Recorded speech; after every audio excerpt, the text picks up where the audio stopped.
कब नीचे हाथ डाले बीचे बीचे जब हला करी मुँह धके चुप चुप करे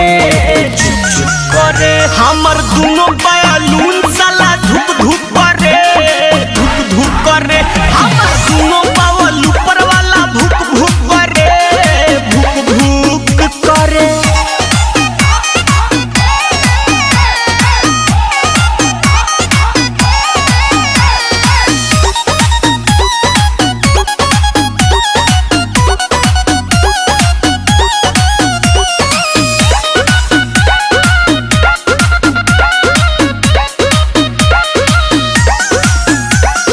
जाने का बलमुआ के भइल बाटे मोती लागता जवनिया के कोई दी छाती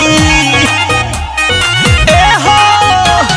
जाने का बलमुआ के भइल बाटे मोती लागता जवनिया के कोई दी छाती नहीं करेला आराम जब करेला के काम लगातार करे कब कब रुक रुक करे हमर दोनों बैलून साला धुप धुप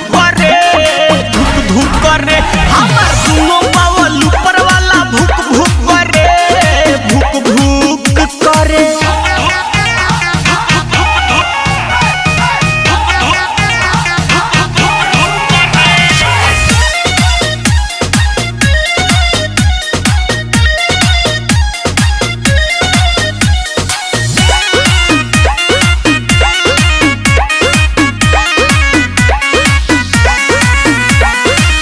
करे हर चीज बाकी रखे न संभार के गोलू बिशुनपुरी छोड़े दर्द कबार के